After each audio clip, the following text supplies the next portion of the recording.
మన తంబళ్లపల్లిలో మనం చూసాం తెలుగుదేశం పార్టీ ఇన్ఛార్జ్ అక్కడ వైఎస్ఆర్సీపీకి సంబంధించిన ఎమ్మెల్యే గెలిచినాడు కాబట్టి అక్కడ తెలుగుదేశం పార్టీ ఇన్ఛార్జ్ అంటే అక్కడ రాష్ట్రం కంటెస్ట్ చేసినాడు. ఆయన పేరు జయచంద్ర రెడ్డి. ఆయన ఆధ్వర్యంలో జనార్దన్ రావు అనే ఒక ఆయన, సురేంద్ర నాయుడు అనే ఇంకొక ఆయన ఆ ఏరియాను వాళ్ళు పంచుకుంటూ వీళ్ళ మీద సూపర్వైజన్ బాధ్యతలు వాళ్ళ అన్నమయ్య జిల్లాకు సంబంధించిన మంత్రి రామప్రసాద్ ఆయన సూపర్వైజ్ చేస్తా ఉన్నాడు.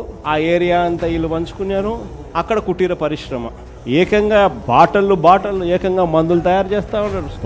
బాటళ్ళు కనిపిస్తూ ఉన్నాయి. అసలు కుటీర పరిశ్రమలు, దానికి ఒక ట్యాంకులు, మూతలు, బాటళ్ళు, లేబుళ్ళు అన్ని రాష్ట్రాన్ని ప్రాంతాల వారుగా నకిలీ మద్యం దందా సాగిస్తూ ఉన్నారు. ఆయన సురేంద్ర నాయుడు, మంత్రి నారా లోకేష్తో కట్టా సురేంద్ర నాయుడు, లోకేష్ అబ్బా కొడుకు కంటెస్ట్ చేసిన క్యాండిడేట్ తమ్మలపల్లిలో. చంద్రబాబుతో ఈ జనార్దన్ రావు, ఈయన ఆయన జయచంద్ర రెడ్డి, ఆ సురేంద్ర నాయుడు వీళ్ళంతా పార్ట్నర్స్. బీఫామ్ ఇస్తాడు చంద్రబాబు నాయుడు బాగా కంటెస్ట్ చేయని